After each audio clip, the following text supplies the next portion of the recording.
ಇವತ್ತು ವೀರನ್ ಹೊಸಳ್ಳಿಯಲ್ಲಿ ನಾಗರಹೊಳೆ ಹುಲಿ ಸಂರಕ್ಷಿತ ಪ್ರದೇಶದಲ್ಲಿ ಈ ವರ್ಷದ ದಸರಾ ಮಹೋತ್ಸವದ ಮುನ್ನುಡಿ ಅಂತ ಹೇಳ್ಬೋದು ಗಜಪಯಣ. ಈ ಗಜಪಯಣಕ್ಕೆ ಚಾಲನೆ ಕೊಡಲಿಕ್ಕೆ ನಾನು, ವೆಂಕಟೇಶ್ರವರು, ಹರೀಶ್ ಗೌಡ್ರವರು, ರವಿಶಂಕರ್ ಅವರು, ಪುಷ್ಪಾ ಪನ್ನಾಥ್ರವರು, ಇತರ ನಮ್ಮ ಎಲ್ಲ ಶಾಸಕರುಗಳು ಬಂದಿದ್ದಾರೆ, ಜನಪ್ರತಿನಿಧಿಗಳು ಬಂದಿದ್ದಾರೆ, ಅಧಿಕಾರಿಗಳು ಬಂದಿದ್ದಾರೆ. ನಾವೆಲ್ಲ ಸೇರಿ ವಿದ್ಯುಕ್ತವಾಗಿ ಆನೆಗಳ ಒಂದು ಪೂಜೆಯನ್ನು ಮಾಡಿದ್ದೇವೆ.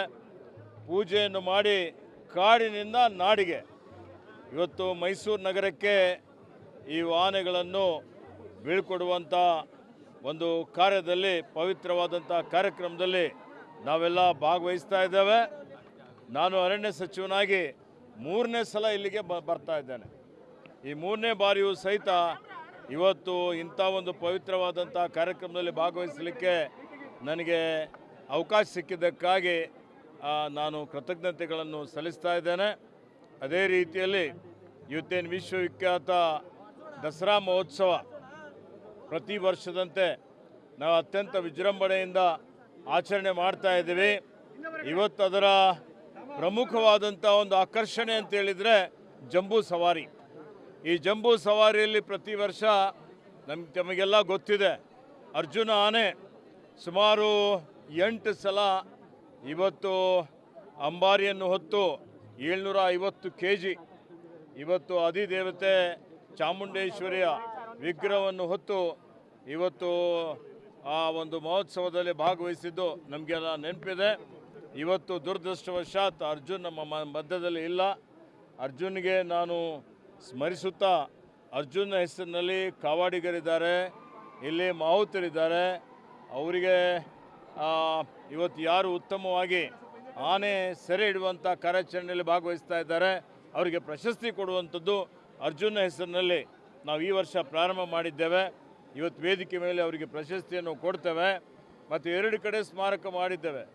ಇವತ್ತು ಯಸಳೂರಲ್ಲಿ ಒಂದು ಸ್ಮಾರಕ ಮಾಡಿದ್ದೇವೆ, ಬಳ್ಳಿಯಲ್ಲಿ ಒಂದು ಸ್ಮಾರಕ ಮಾಡಿದ್ದೇವೆ. ಬಳ್ಳಿ ಸ್ಮಾರಕ ನಾನು ಉದ್ಘಾಟನೆ ಮಾಡಿದ್ದೇನೆ, ಯಸಳೂರಿನ ಸ್ಮಾರಕ ಕೆಲವೇ ದಿವಸಗಳಲ್ಲಿ ಉದ್ಘಾಟನೆ ಮಾಡ್ತೇನೆ. ಹೀಗಾಗಿ ಮೊದಲಿನಿಂದಲೂ ನಮ್ಮದೇನೊಂದು ಸಂಪ್ರದಾಯ ಇದೆ. ಹಿಂದೆ ಇವತ್ತು ಜಯಚಾಮರಾಜೇಂದ್ರ ಮಹಾರಾಜರಿದ್ದಾಗಿ ನಡ್ಕೊಂಡು ವಿಜಯನಗರ ಅರಸರ ಕಾಲದಿಂದಲೂ ಈ ಒಂದು ದಸರಾ ಮಹೋತ್ಸವ ಇಡೀ ಜಗತ್ತಿನಲ್ಲಿ ವಿಶಿಷ್ಟವಾಗಿ ಆಚರಣೆ ಮಾಡುವಂಥದ್ದು ನಮ್ಮ ಕರ್ನಾಟಕ ರಾಜ್ಯ ಮೈಸೂರಿನ ದಸರಾ. ಸಾವೊಂದು ನಿಮಿತ್ತ ಈ ವರ್ಷವೂ ಸಹಿತ ಇವತ್ತು 9 ಆನೆಗಳು ಈಗ ಇಲ್ಲಿಂದ ಮೈಸೂರಿಗೆ ಹೋಗ್ತಾ ಇದ್ದಾವೆ, ಅರಮನೆ ನಗರಿಗೆ ಹೋಗ್ತಾ ಇದ್ದಾವೆ. ಇನ್ನೂ ಸುಮಾರು 5 ಆನೆಗಳು ನಾವು ಕಳಿಸಲಿಕ್ಕೆ ಇಲ್ಲಿಂದ ವ್ಯವಸ್ಥೆ ಮಾಡಿದ್ದಾರೆ.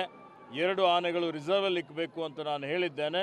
ಅವಕ್ಕೆ ಉತ್ತಮ ರೀತಿಯಲ್ಲಿ ತರಬೇತಿ ಕೊಟ್ಟು, ಆಹಾರ ಕೊಟ್ಟು, ಒಂದು ಒಳ್ಳೆಯ ರೀತಿಯಿಂದ ಈ ದಸರಾ ಮಹೋತ್ಸವ ಆಚರಣೆ ಮಾಡಲಿಕ್ಕೆ ವ್ಯವಸ್ಥೆ ಮಾಡಬೇಕು ಅನ್ನುವಂಥ ಒಂದು ತಾಕೀತು, ನಮ್ಮ ಸೂಚನೆಯನ್ನು ಅರಣ್ಯ ಇಲಾಖೆ ಅಧಿಕಾರಿಗಳಿಗೆ ಕೊಟ್ಟಿದ್ದೇನೆ. ದಸರಾ ಮಹೋತ್ಸವ ಮತ್ತು ಅರಣ್ಯ ಇಲಾಖೆ ನಮ್ಮದೆಲ್ಲ ಅನ್ಯೋನ್ಯವಾದಂಥ ಒಂದು ಸಂಬಂಧ ಇದೆ. ಆ ನಿಟ್ಟಿನಲ್ಲಿ ಇವತ್ತು ನಾವೆಲ್ಲರೂ ಉಸ್ತುವಾರಿ ಮಂತ್ರಿಗಳಾದಂಥ ಮಹದೇವಪ್ಪನವರು ಬರಬೇಕಾಗಿತ್ತು, ಅನಿವಾರ್ಯ ಕಾರಣದಿಂದ ಅವರು ಬಂದಿಲ್ಲ. ಮತ್ತು ಸನ್ಮಾನ್ಯ ನಮ್ಮೆಲ್ಲರ ನೆಚ್ಚಿನ ನಾಯಕರಾದಂಥ ಶ್ರೀ ಸಿದ್ದರಾಮಯ್ಯಜಿಯವರು, ಉಪಮುಖ್ಯಮಂತ್ರಿ ಆದಂಥ ಶ್ರೀ ಡಿ ಕೆ ಶಿವಕುಮಾರ್ ಅವರು, ಎಲ್ಲ ನಮ್ಮ ಸಚಿವ ಸಂಪುಟದ ಸದಸ್ಯರು ಈ ದಸರಾ ಮಹೋತ್ಸವದಲ್ಲಿ ಶಾಸಕರೆಲ್ಲರೂ ಭಾಗವಹಿಸ್ತಾರೆ. ಮತ್ತು ನಾವೆಲ್ಲ ಯಶಸ್ವಿಯಾಗಿ ಈ ದಸರಾ ಮಹೋತ್ಸವ ಜರುಗಲಿ ಮತ್ತು ಚಾಮುಂಡಿ ದೇವಿಯ ಆಶೀರ್ವಾದ ಕರ್ನಾಟಕ ರಾಜ್ಯದ ಮೇಲೆ ಇರಲಿ.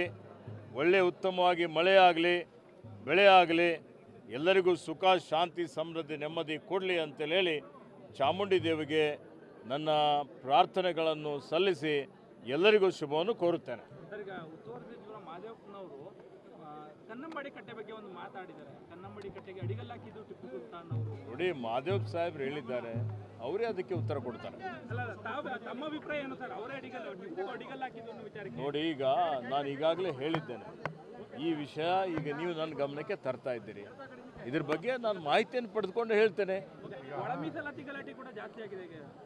ಒಳ ಮೀಸಲಾತಿ ಈಗಾಗಲೇ ಮಾನ್ಯ ಮುಖ್ಯಮಂತ್ರಿಗಳು ಹೇಳಿದ್ದಾರೆ, ಇದು ಬಗೆಹರಿದಿದೆ, ಜಾರಿಗೆ ತರ್ತೀವಿ ಅಂತೇಳಿ ನಮ್ಮ ಪ್ರಣಾಳಿಕೆಯಲ್ಲಿ ಹೇಳಿದ್ದೇವೆ. ಸ್ವಲ್ಪ ದಿವಸದಲ್ಲಿ ಜಾರಿಗೆ ಬರ್ತದೆ. ಜಾರಿಗೆ ಬರುವಂಥ ಸಮಯದಲ್ಲಿ ವಿರೋಧ ಪಕ್ಷದವರು ಆ ಟ್ರೈನ್ ನಿಲ್ಲೋ ಹೊತ್ತಿನಲ್ಲಿ ನಿಲ್ಲು ಅಂತ ಹೇಳೋದು, ಟ್ರೈನ್ ಹೋಗೋ ಹೊತ್ತಿನಲ್ಲಿ ಹೋಗು ಅಂತ ಹೇಳೋದು. ಹೆಂಗೆ ಒಳ ಮೀಸಲಾತಿ ಜಾರಿ ಆಗ್ತದೆ ಅಂತ ಗೊತ್ತಿದೆ. ಗೊತ್ತಿದೆ ಈ ರೀತಿಯಲ್ಲಿ ಅವರು ಡ್ರಾಮಾ ಮಾಡ್ತಾ ಇದ್ದಾರೆ. ಆದರೆ ಒಳ ಮೀಸಲಾತಿ ಎಲ್ಲರನ್ನೂ ವಿಶ್ವಾಸದಲ್ಲಿ ತೆಗೆದುಕೊಂಡು ನಮ್ಮ ಸರ್ಕಾರ ಜಾರಿ ಮಾಡ್ತದೆ.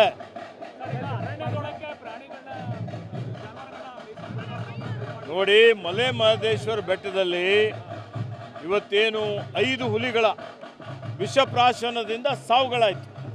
ಆ ಸಾವು ಯಾಕಾಗಿದೆ ಅಂತ ಉನ್ನತ ಮಟ್ಟದ ಅಧಿಕಾರಿಗಳ ಒಂದು ತಂಡವನ್ನು ನಾನು ಕಳಿಸಿದ್ದೆ. ಅವ್ರ ವರದಿಯಲ್ಲಿ ತಮಿಳುನಾಡಿನಿಂದ ಸಾವಿರಾರು ಜಾನುವಾರುಗಳು ನಮ್ಮ ಅರಣ್ಯದಲ್ಲಿ ಬಂದು ಮೇವು ತಿಂದು ಮೇವು ಕಡಿಮೆ ಆಗಿ ಇವತ್ತು ನಮ್ಮ ಅಲ್ಲಿರುವಂಥ ವನ್ಯಜೀವಿಗಳಿಗೆ ಅವರ ಆಹಾರಕ್ಕೆ ತೊಂದರೆ ಆಗ್ತಾ ಇದೆ.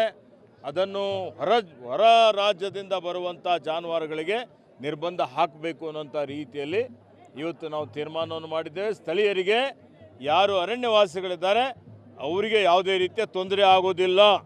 ಹಿರಿಯ ಶಾಸಕರುಗಳಿಗೆ ಸಚಿವ ಸ್ಥಾನದ ಅವಕಾಶ ಸಿಗಬೇಕು ಅನ್ನೋ ಕೂಗು ನಿಮ್ಮ ಪಕ್ಷದಲ್ಲೇ ಕೇಳ್ತಾ ಇದೆ ಅಂತೇಳಿ ಈ ಬಗ್ಗೆ ಏನಾದ್ರು ಚರ್ಚೆ? ಹೌದು, ಯಾಕೆ ಸಿಗಬಾರ್ದು? ಅವರಿಗೂ ಸಿಗಲೇಬೇಕಲ್ಲ. ಚರ್ಚೆಗಳು ನಡೀತಾ ಇದಾವ? ಯಾವುದು ಚರ್ಚೆ ಇಲ್ಲ, ಎಲ್ಲ ಅಂತಿಮವಾಗಿ ಹೈಕಮಾಂಡ್ದವ್ರು ತೀರ್ಮಾನ ಮಾಡ್ತಾರೆ. ಅವಕಾಶ ಸಿಗಬೇಕು, ಚರ್ಚೆ ಇಲ್ಲ ಹೆಂಗೆ ಸರ್ ನೀವು? ಅದೇ ಹೈಕಮಾಂಡ್ದವ್ರು ಎಲ್ಲ ಗಮನದಲ್ಲಿದೆ. ನ್ಯಾಯಯುತವಾಗಿ ಎಲ್ರಿಗೂ ಸಿಗಬೇಕು ಅಧಿಕಾರ ಅನ್ನುವಂಥದ್ದು. ಅದಕ್ಕೆ ಹೈಕಮಾಂಡ್ದವ್ರು ತೀರ್ಮಾನ ಮಾಡ್ತಾರೆ. ನಾವ್ಯಾರು? ವಾತಾವರಣ ಇದೆಯಾ ಅಂತ ನೋಡಿ, ಅದೆಲ್ಲ ನೀವು ಸೃಷ್ಟಿ ಮಾಡ್ತೀರಿ ಅಷ್ಟೇ. ಹೇಳ್ತಾ ಇದೀವಿ ಸರ್ ನಾವು. ನಾನು ಹೇಳಿದ್ನಲ್ಲ, ಈಗ ಯಾವುದೇ ವಾತಾವರಣ ಇರೋದು ಮತ್ತೊಂದು ನಮ್ಮ ಆಂತರಿಕ ಪಕ್ಷದ ವಿಚಾರ.